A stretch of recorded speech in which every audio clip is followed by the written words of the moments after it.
Welcome to another deep dive. This time, we're tackling dual key homes in Perth. You guys know the drill. We've got articles, insights from, like, Dual Income Plus, a Perth expert, ready to figure out if dual key is your ticket to, I don't know, financial freedom, maybe some peace and quiet at home. Let's jump in.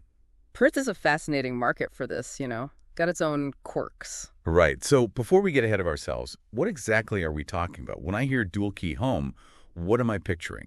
One building, but two totally separate living spaces. It's like, imagine a deluxe duplex. But, and this is key, it's all on one title. No messy subdivisions, stuff to deal with. Ah, okay. So less neighbor drama. We've got to talk about affordability, though, because these Perth articles mention it's a struggle. How does dual key help? It's huge for that. Families can be close, but, not too close. Grandma and grandpa get their own space. Maybe the kids can finally move out of the basement. It takes pressure off everyone trying to buy in this market. Makes sense, Yeah. But let's be real. Everyone's thinking about the bottom line. This article mentions higher rental yields compared to typical homes. Are we talking about striking it rich here? Let's not get ahead of ourselves. It's not a get-rich-quick scheme. But it's smart.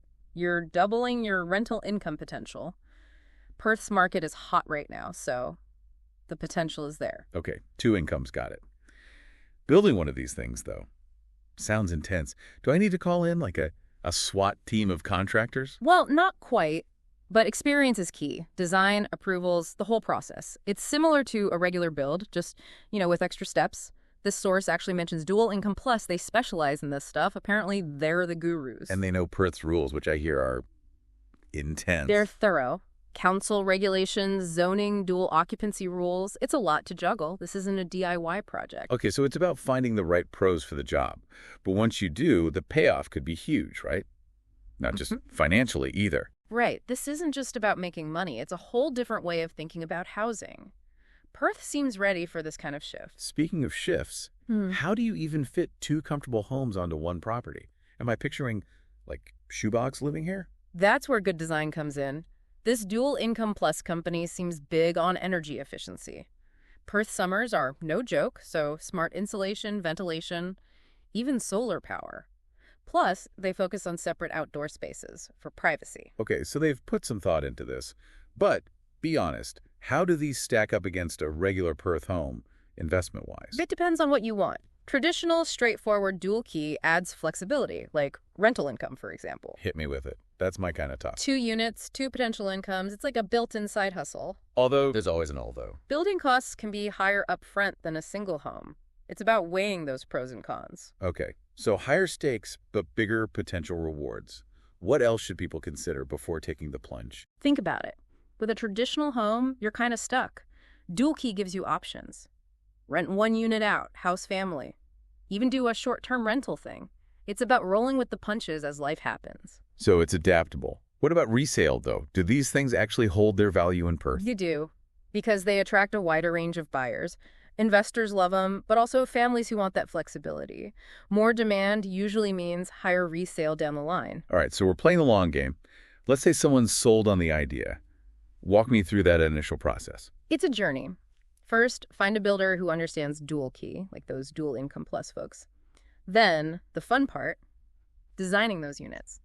Privacy, functionality, the whole 9 yards. So it's like designing your dream home, but ×2. Exactly, but before the champagne pops, you got to get through council approval. Ah, yes, the dreaded red tape. Why is that step so crucial? Perth's zoning laws, building codes, dual occupancy rules, each suburb has its own thing. Getting this wrong is expensive. Delays, redesigns, even having to scrap the whole project. Yikes. Okay, so the builder needs to be more than just a builder. They need to be like a legal eagle, too. Pretty much. Once the council gives you the thumbs up, then it's construction time. And this is where experience really shines, right then. 100%. Especially with something this complex, you don't want any shortcuts taken on a major investment like this. Okay, so we've covered the nuts and bolts, but what about the people actually living in these things? This article's got stories about Perth families doing the whole dual key thing. What stood out? There's this one, a family in Canning Vale, multi-generational. They were crammed in their old place. But with the dual key home, everyone had room to breathe. It's not just separate spaces then. It's about changing the whole dynamic, huh? Right. And it's not just families. This young couple, Jindalep, just starting out, they snagged a dual key place, lived in one unit, rented the other. That rent money was huge for them, practically paying their mortgage. Talk about a smart move in this market. Any other stories that caught your eye? There was this couple, empty nesters in Valdivas. They turned their extra unit into an art studio. They finally had space to, actually pursue their hobbies. It really shows how flexible these homes can be. It's like unlocking hidden potential in your property and your life. Yeah. But let's be real, Perth gets HOT. How do dual key homes handle those scorching summers? That's a good point. Perth's climate is a big factor. Dual Income Plus, they seem obsessed with energy efficiency, high-performance insulation, clever window placement for airflow, even solar panels. It's about keeping cool without breaking the bank. So eco-conscious, A&D, budget-friendly, win-win. What about outdoor living, though? Perth's all about that. Right. You can't forget the outdoors. A lot of designs incorporate private courtyards, balconies. Some even have rooftop gardens. It's about soaking up that Perth sunshine without sacrificing privacy. Okay, so far so good. But we got to talk about potential downsides, right? Keeping it real. What are some of the challenges with dual key? Well, for starters, privacy. 2 homes, shared walls. Good soundproofing is essential. You don't want to hear your tenants every move, right? Right, so you got to invest in quality construction up front. Anything else? Shared spaces can be tricky. Even with separate units, you might have shared driveways, gardens, laundry areas. It's like a mini community. Communication is key. Set those expectations from day one. Any other potential downsides we should flag? Think about wear and tear. 2 households mean more traffic, which means more maintenance. And while dual key homes are getting popular, they might not be everyone's cup of tea, which could affect resale value down the line. So do your research, understand the risks, find the right builder. Exactly. It's about making informed decisions. Okay, so we've talked about the ups and downs, the good and the maybe not so good. Now let's dive into the nitty-gritty. Zoning laws, building codes, the legal stuff, that stuff can be confusing. It's a maze out there. First up, zoning. Not every part of Perth is cool with dual occupancy. Before you even think about design, check those regulations. Can you even build what you're picturing? So dreams have to meet reality, legally speaking. Where do you even find that information? Your local council. Their website is a good start, but a quick call can clear up a lot of confusion. Old-fashioned communication, I like it. Yeah. So let's say dual occupancy IS allowed. What then? Building codes. These are non-negotiable. They dictate everything from fire safety to ventilation, accessibility. You got to make sure your dual key home is built to last and meets all the standards. It's about protecting your investment and the people living there. This all sounds pretty complex. It can be. Building codes change. There are updates. That's why having a builder who's on top of it all is essential. They're your guide through this mess. Finding the right builder is crucial, that's for sure. They need to speak building code fluently. 100%. And there might be other local rules, too, on top of the standard codes. Some councils have rules about lot sizes, building heights, even how many parking spaces you need. It gets very specific. It's like you need a PhD to build a house these days. Okay, so you've navigated all that. You're feeling good. Then there's planning approval. Tell me more about that. Right. Even if you follow all the rules, you still need the council's approval. This is where you submit detailed plans, drawings, the whole 9 yards. The council reviews it, checks with neighbors, and decides whether to give you the go-ahead. So it's democratic, in a way. No. Everyone gets a say. Exactly. It's about making sure new developments fit with the community. And heads up, this process can take time. Weeks, sometimes months. Patience is a virtue. Big time. Once you get that approval, you get a planning permit with specific conditions you need to meet. These might relate to the design, the materials you use, even when you can build. It's your project roadmap. And veering off that roadmap is a no-no. Huge no-no. Ignoring those conditions can lead to fines, stop work orders, legal action even. Not worth it. A good builder will make sure you're on track. Speaking of staying on track, let's talk about strata management. It's one of those things people hear but don't really get. Strata management. Think of it like a mini government for your property. Okay, that's one way to put it. Tell me more. So imagine a team dedicated to keeping your dual key property running smoothly. It's your strata manager and the body corporate, which is all the owners in the development. They handle things like building insurance, maintaining shared areas, enforcing those all-important bylaws. Bylaws. Sounds serious. They're just rules everyone agrees to follow. Noise restrictions, pet policies, how you can use common areas, that kind of thing. Creating a respectful living environment. So it's about fostering a sense of community. Exactly. Each owner pays strata levies to fund all of this. It's your contribution to keeping the property in good shape. Shared responsibility. Got it. But Let's be real, living close to others can lead to, well, disagreements. Oh, definitely. Fences, noise complaints, the usual suspects. But that's where a good strata manager comes in. They help resolve those disputes. Like a built-in referee. Exactly. And if things get really bad, there's a formal process, a tribunal that can make decisions everyone has to follow. So there's a system in place. Yes. Look, strata can seem complicated, but most of the time it's pretty hands-off. Pay your levies, be respectful, you're golden. Sounds like a plan. Okay, we've tackled the legal stuff, the practicalities. Now, for everyone's favorite topic, money. Let's break down the finances of dual-key homes. Time to talk dollars and cents. Right. Dreaming is fun, but affording it is crucial. Where do we even start? Start with a chat. Your bank, a mortgage broker. They'll help you figure out how much you can borrow. That's called your borrowing capacity. So it's like a financial health check before you dive in. Exactly. Lenders might be a bit more cautious with dual key. It's still a newer concept. Finding the right lender is key then, someone who gets it. Absolutely. Then it's time to look at home loans. Give me the options. One popular choice is an investment loan. These are for people who want to rent out their property. Makes sense. You've got that rental income coming in. Right. And they come with perks. Tax-deductible interest, flexible repayments. You can even claim depreciation on both units, which saves you a bunch on taxes. Hold on. Tax breaks. I'm listening. Depreciation means you can claim a tax deduction for the wear and tear on your property. And because it's dual occupancy, you get double the deductions. Music to my ears. What other options are out there? If you're a first-time buyer in Perth, look into government grants or schemes. They can help you get into that dual-key home sooner. Gotta love those first-time buyer perks. So what about the application process itself? What should borrowers expect? It's like a regular home loan application, maybe a bit more paperwork, financial history, credit score, proof of income. But because it's dual occupancy, you also need details about the property, building plans, council approvals, maybe even rental appraisals if you're renting a unit. Organization is key. 100%. Get your ducks in a row early. Now, what are lenders looking for? Firstly, can you afford the repayments? They'll look at your income, expenses, debts, the whole picture. They also want to make sure the property is a good investment. Location, rental potential. So it's about you and the property. Exactly. And of course, your credit history matters. A good credit score goes a long way. Got it. So it's a holistic assessment.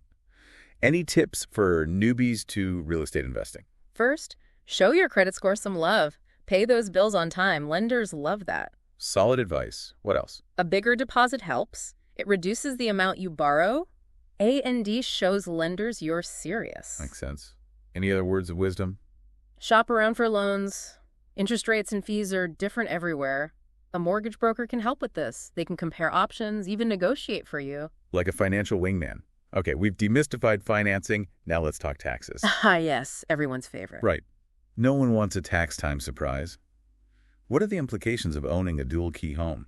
Well, there are some nice tax benefits. Remember those depreciation deductions? They can really lower your taxable income. Sounds good to me. And you can offset your rental income against your expenses. Yeah. Mortgage interest, council rates, repairs, you can deduct those from your rental income, lowering that tax bill. I'm liking this financial puzzle. Right, but tax laws can be confusing, so if you're lost, get advice from a tax advisor. They'll make sure you're maximizing those deductions. Good advice.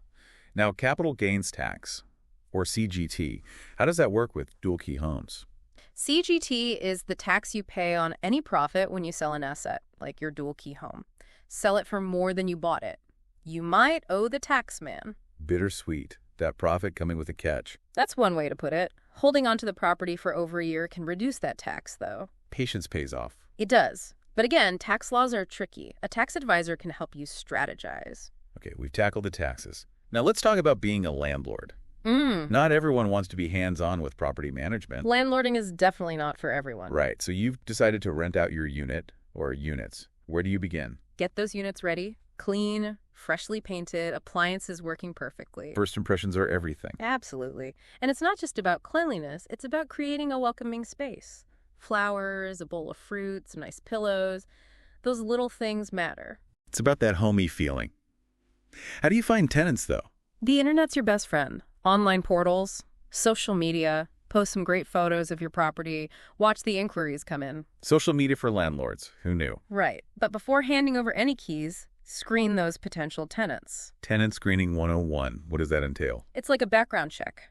Check their rental history, income, reputation. Ask for references, check their credit history, even talk to their previous landlords. Due diligence is key. Okay, you found great tenants. What's next? Time for a lease agreement. The rule book of the tenancy. Exactly. It lays out all the terms and conditions. Rent, bond amount, lease length, house rules. Any specific clauses for dual key properties? Definitely. Be extra clear about noise restrictions, parking, use of shared spaces, because you have two separate homes to think about. Avoid those misunderstandings early on. Exactly. A good lease agreement can prevent a lot of headaches. So, lease is signed, tenants moved in, then what? Be a proactive landlord. Communicate with your tenants. Handle maintenance quickly. Do regular inspections. It's about building a good relationship with your tenants. Exactly. Happy tenants are more likely to renew, which means fewer vacancies for you. Makes sense. Any last tips for aspiring dual key landlords? Treat your rental property like a business. Keep records. Stay updated on tenancy laws, and don't be afraid to ask for help from property managers or real estate agents. They can save you a lot of trouble. Great advice. We've covered a lot. Financing, legalities, tenant management.